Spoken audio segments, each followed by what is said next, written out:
ونصلی علی رسولہ الکریم۔ میرے جی ساتھیوں، اللہ تبارک و تعالی جب انسان پہ فضل کرنا چاہتا ہے تو اس کو اپنے دین کی سمجھ عطا فرما دیتا ہے۔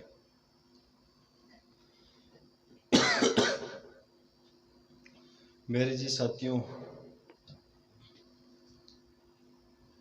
مجھ پر اور آپ پر اللہ نے خاص فضل کی ہے کہ مجھے اور آپ کو اپنے یاد میں بیٹھنے کی توفیق عطا فرمائی اور اپنے ذکر میں اپنے نام لینے والوں کے ساتھ ہمیں بیٹھنے کی توفیق عطا فرمائی۔ یہ اللہ کی بہت طرح ہے کہ اللہ کی یاد جو ہے نا، اس سے بڑھ کر کوئی چیز نہیں ہے۔ سب سے بڑی بھی چیز کیا؟ اللہ کی یاد ہے، اللہ کا ذکر ہے، اللہ کے بڑائی کے بول ہے۔ ایمان کی باتیں ایمان والوں کو فائدہ دیتی ہیں۔ اللہ کے بڑائی کے بول یہ انسان کو فائدہ دیتے ہیں۔ اس سے دل کے اندر اللہ کی عظمت پیدا ہوتی ہے، اللہ کی بڑائی آتی ہے، اللہ کی کبریائی آتی ہے، اللہ کی محبت پیدا ہوتی ہے۔ میں اور آپ ہر ٹائم صبح شام جب بھی ہمیں چاہیے کہ ہر وقت ہم اسی میں لگے رہیں کہ اللہ کی پاکی کو بیان کرتے رہا کریں، اللہ کی بڑائی کو بیان کرتے رہا کریں، اللہ کی کبریائی کو بیان کرتے رہا کیا کریں، خود بھی بڑائی کیا کریں، لوگوں کے سامنے بھی اللہ کی بڑائی کیا کریں، تاکہ جو بے طلب ہے ان کے دل میں بھی اللہ کی محبت کی طلب پیدا ہو جائے۔ سب سے اول اپنی ذات کو نشانہ بنانا ہے کہ میرے دل میں اللہ کی محبت پیدا ہو جائے، اللہ کی محبت پیدا ہو جائے، اللہ کی محبت کی طلب میرے دل کے اندر پیدا ہو جائے۔ سب سے پہلے نشانہ کس کو بنانا ہے؟ اپنے آپ کو بنانا ہے۔ اور تنہائی کے اندر اور جو نا مجالس کے اندر، دن ہو رات ہو صبح ہو شام ہو، ہر پل ہماری زبانوں پہ اللہ کے بڑائی کے بول ہو، اللہ کی یاد کے تذکرے ہوں،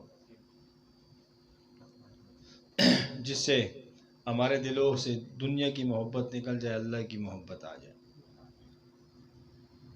یہ دنیا بڑی ظالم ہے۔ یہ دنیا اپنی رنگ و زینت جو نا وہ اپنی رنگ و زینت کی وجہ سے یہ دنیا انسانوں کو اپنی طرف مائل کرتی ہے۔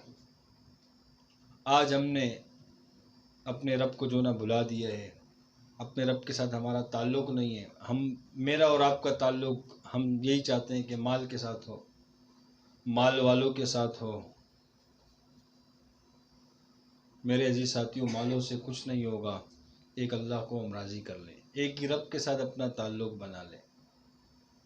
قبر میں بھی اللہ ہی ہمارے ساتھ ہوگا، وہاں مال کام نہیں آئے گا، اعمال کام آئیں گے۔ پولیس رات پہ بھی اللہ کی ذات ہمارے ساتھ ہوگی تو ہم بچ جائیں گے، وہاں بھی مال کام نہیں آئے گا، اعمال کام آئیں گے۔ اور آخرت کے دن بھی حساب اور کتاب کا جو دن ہوگا اس میں بھی مال کام آئیں گے۔ اللہ ساتھ ہوگا تو ہم کامیاب ہو جائیں گے، اللہ ساتھ نہیں ہوگا تو ناکام ہو جائیں گے۔ یہ نظروں کا دھوکہ ہے، مال سے کچھ نہیں ہوتا، مال سے کچھ بھی نہیں ہوتا۔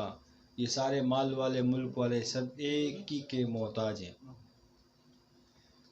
لہذا اس رب کو اپنے ساتھ لے لے، اس کے بڑائی کو بولا کریں، اللہ کی یاد کو اپنے ساتھ وابستہ کر لیں، ہر پل ہر گھڑی ہر آن بس ہماری زبانوں پہ اللہ اللہ اللہ ہو، اللہ کے نعرے ہو، اللہ کے ترانے ہو، اللہ کے بڑائی کے بول ہو، تاکہ اتنے ہم اللہ کے بڑائی کے بول کو بولیں کہ ہمارا دل اس سے اثر لے لے۔ وہ بارش کا قطرہ جب ایک قطرہ ہوتا ہے، وہ جب ایک قطرہ پانی کا گرتے اوپر چھت سے نیچے پتھر ہو تو پتھر میں بھی ایک دن سوراخ ہو جاتا ہے۔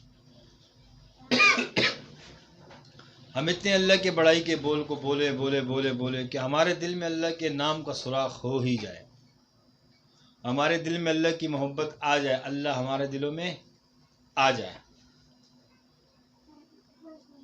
اس میں شرمانے والی بات نہیں ہے۔ دنیا کے تذکرے ہم بڑی دھوم دھام سے کرتے ہیں۔ اگر لباس کی خوبصورتی کی بات کی جائے تو اس لباس کی ایسی تعریفیں ہم کر لیتے ہیں، موبائل کی تعریفیں ایسی کر لیتے ہیں، دنیا کی کوئی سی بھی چیز ہو، اس کی تعریفیں ہم کیسے ایک دوسرے کے سامنے کرتے ہیں، اس کی تعریفات بتاتے رہتے ہیں، لیکن جہاں اللہ کی تعریف کی بات آتی ہے، اللہ کی پاکی کے بیان کرنے کی بات آتی ہے، ہماری زبانوں پہ تالے لگ جاتے ہیں۔ اتنا عظیم ظلم ہے کہ ہم سے اپنے رب کی تعریف نہیں ہو پاتی، اپنے رب کی بڑائی ہم کسی کے سامنے نہیں کر پاتے۔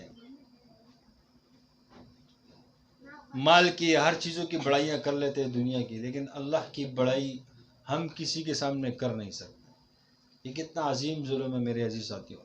اصل میں اللہ کے ساتھ ہمارا تعلق نہیں بنا، دنیا کی چیزوں کا جو تعلق اس کے یقین دل کے اندر ہے تو زبان پہ بھی اس کے تذکرے خود بخود آنا شروع ہو جاتے ہیں۔ جب ہمارے دلوں میں اللہ کی ذات آ جائے گی تو ہماری زبانوں پر بھی اللہ کے تذکرے خود بخود آنا شروع ہو جائیں گے۔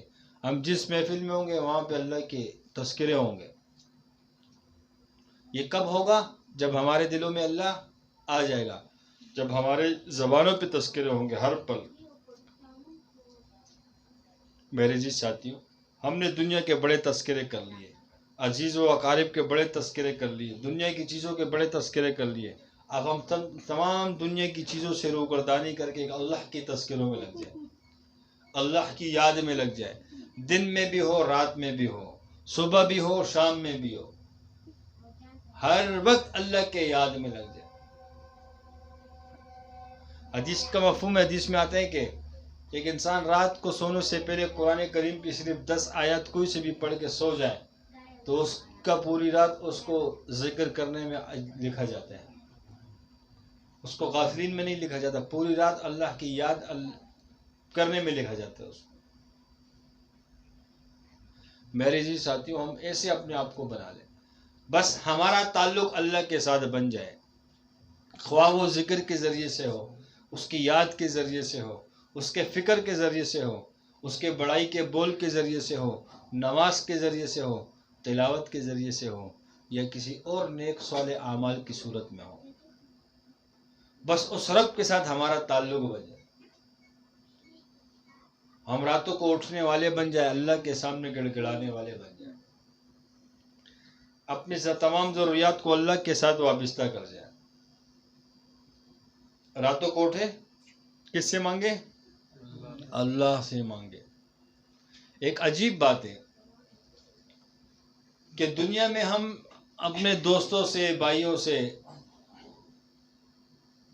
اپنی حاجتیں پیش کرتے رہتے ہیں،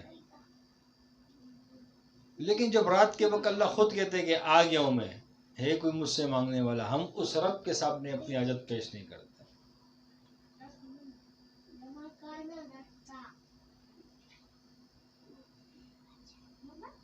آج ہم اپنے اللہ کے ساتھ تعلق ایسے بنائیں تاکہ رات کا جو وقت آتا ہے، جیسے حدیث قدسی میں آتے ہیں نا، اللہ خود فرماتے ہیں کہ جب رات کی تاریکی ہو جاتی ہے، اللہ جل شانہ آسمان اول پہ تشریف فرما ہو جاتے ہیں، اور اللہ جل شانہ خود ارشاد فرماتے ہیں، کوئی مجھ سے مانگنے والا ہے، کوئی ایسا جو پریشان ہو میں اس کی پریشانی کو دور کروں، ہے کوئی ایسا جو غم زدہ ہو میں اس کے غموں کو دور کروں، ہے کوئی مصائب میں مبتلا میں اس کے مصائب کو اس سے خلاصی دے دوں، ہے کوئی رزق مانگنے والا، ہے کوئی اپنے معاملات کو درست کرانے والا، ہے کوئی مجھ سے مانگنے والا، آج مجھ سے جو مانگے گا تو میں اس کو عطا کر دوں گا۔ یہ روزانہ رات کو اللہ کی طرف سے یہ صدا لگائی جاتی ہے۔ ہمیں وقت بھی معلوم ہے کہ اس وقت اللہ اول آسمان پہ تشریف فرما ہوتے ہیں، لیکن تب بھی ہم کبھی یہ نہیں چاہا کہ اس رب کے سامنے ملاقات ہو جائے، اس کے سامنے پیش ہو کے اپنے تمام ضروریات کو اپنے رب کے سامنے پیش کر دی جائے۔ حدیث میں آتے ہیں کہ جب رات کا وقت ہوتا ہے تو بہت سے لوگ جو ہے نا، وہ رات کو غنیمت جان کے چوریوں میں لگ جاتے ہیں، زناکاریوں میں لگ جاتے ہیں، برے کاموں میں لگ جاتے ہیں، اور بہت سے لوگ ایسے ہوتے ہیں کہ جو رات کے وقت کو غنیمت جان کر اللہ کی یاد میں لگ جاتے ہیں، اللہ سے باتوں میں لگ جاتے ہیں، اور بہت سے لوگ ایسے ہیں جب رات ہو لیتی ہے وہ اپنے آرام میں چلے جاتے ہیں، نہ غلط کاموں میں لگتے ہیں نہ نیک کاموں میں لگتے ہیں، بس آرام میں لگ جاتے ہیں، تو ان کا تو نہ نقصان ہوا نہ فائدہ ہوا۔ پہلے قسم کے وہ لوگ تھے جو سراسر نقصان میں، دوسرے قسم کے وہ لوگ جو 100% فائدہ ہی فائدے میں اللہ سے مانگ رہے ہیں۔ میرے جی ساتھیو، آج اللہ سے تعلق بنانے کی ضرورت کا وقت ہے کہ ہم اپنے رب سے تعلق بنا لیں۔ ہم پر جب بھی پریشانی کوئی مصیبت ہو تو ہماری ساری پریشانیاں کس سے وابستہ ہو؟ ایک اللہ سے وابستہ ہو۔ ہم اپنے تمام مسائل کو اپنے رب کے سامنے پیش کریں، کوشش کریں گے نا انشاءاللہ کہ اپنے رب سے ہمارا تعلق بن جائے۔ ہم سب کا یہاں جمع ہونے کا مقصد بھی یہی ہے کہ ہم اپنے رب کو پہچان لیں۔